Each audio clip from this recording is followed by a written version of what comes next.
करनी है। दीर्घ संसदीय अनुभव रखने वाले श्री कटारिया जी ने राज्य के अनेक विभागों में मंत्री के रूप में श्रेष्ठतम कार्य किया है। आप वर्तमान में राज्य विधानसभा में प्रतिपक्ष के नेता हैं। आपसे अनुरोध करना चाहेंगे उद्बोधन के लिए श्री गुलाब चंद जी कटारिया। राजस्थान विधानसभा का ये सौभाग्य है कि वर्तमान अध्यक्ष महोदय के आने के बाद सीपीए क्या होती है और क्या काम करती है।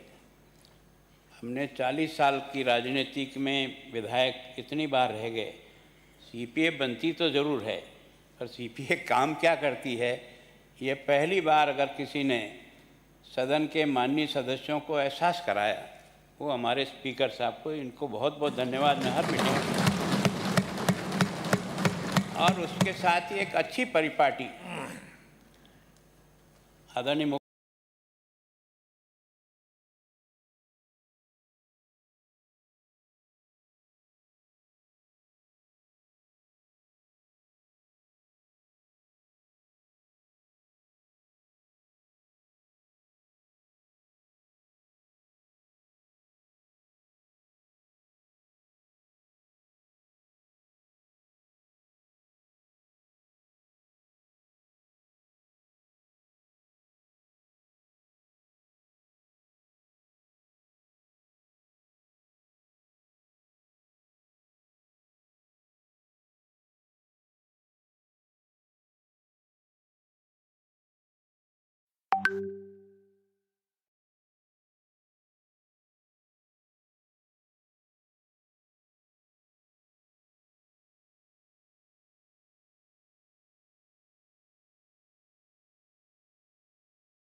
कितनों देश की व्यवस्था के बारे में उनको समझा सकते हैं ताकि उनका निर्णय देश हित में कैसे हो इस बारे में प्रेरित करने का प्रयास है। संसदीय लोकतंत्र में हमारे देश की जैसा स्ट्रक्चर है, अभी स्पीकर साहब ने कहा हम कई भाषाओं में विभक्त हैं, कई प्रांत हैं, कई हमारे रहन सहन हैं, कई ऐसी विविधता में भी इस देश को जोड़े रखने के लिए ये हिंदुस्तान के लिए एक आवश्यक प्रणाली थी जिसको हमारे वरिष्ठ लोगों ने हमको दी है। अब ये हम पर निर्भर करता है कि हम तर्क वितर्क करके जनता का हित करना चाहते हैं या अपना अपना हित करना चाहते हैं। मेरी गुलाम नबी आज़ाद साहब आपसे प्रार्थना है इसमें, मैं आपका हृदय से मेरी पार्टी की तरफ से सीपीए का उपाध्यक्ष होने के नाते राजस्थान की 7 करोड़ की जनता की ओर से आपका स्वागत और अभिनंदन करता हूँ और ये उम्मीद करता हूँ कि हम सब लोगों का गोल एक ही है, वो है देश। और देश की तरक्की के लिए, देश के खुशहाली के लिए इस लोकतांत्रिक प्रणाली से हम कैसे अपने अपने अधिकारों का प्रयोग करते उस जनता के हित के लिए काम करें। मैं सोचता हूँ कि जो कुछ भी इस देश में अब तक, ये देश भाग्यशाली है, 130 करोड़ का देश होते हुए भी 15 और 17 चुनाव हो जाने के बाद भी कोई चुनाव के नाम पर हिंसा नहीं होना, ये लोकतंत्र की सबसे मजबूती का निशान जो इस देश की जनता ने आपको और मुझे दिया है। लेकिन हम चूंकि जनप्रतिनिधि हैं, उस जनता को इस लोकतंत्र के सही स्वरूप को समझाने का प्रयत्न करना भी हमारा दायित्व है। मैं सोचता हूँ उस दायित्व निभाने के लिए आज हमसे कई जनता उम्मीद करती है। मैं सोचता हूँ कि जो सत्तारूढ़ दल है वो अपने कामों के द्वारा जनता का हित करती है। हम लोग विपक्ष में रह कर के जनता की उन समस्याओं को लाने का प्रयास करते हैं जिनकी जनता मदद की उम्मीद करती है।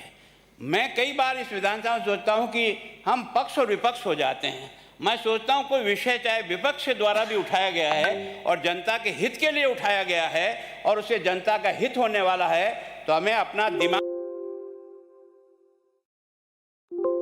खुल करके उस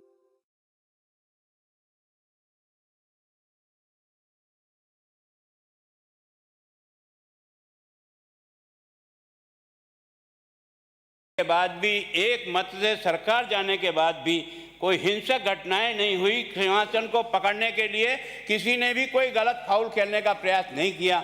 ऐसे लोकतंत्र को हम आज आपके अनुभव से, क्योंकि आप मुख्यमंत्री से लेकर प्रतिपक्ष के नेता से लेकर मंत्रिमंडल के सदस्य के रूप में आपका एक लंबा अनुभव है, और मैं सोचता हूँ स्पीकर साहब ने शायद इसी बात को सोच करके आप दोनों महानुभावों को आज बुलाया है कि आखिर जनता हमसे इस लोकतंत्र के माध्यम से, हम जनप्रतिनिधियों से उम्मीद क्या करती है, हम उस उम्मीद पर कहाँ तक खरे उतर रहे हैं, और नहीं उतरते हैं तो खरे उतरने के लिए हमें क्या क्या कदम उठाने चाहिए जिससे वास्तव में हम जनता की उम्मीद को पूरा कर सकें।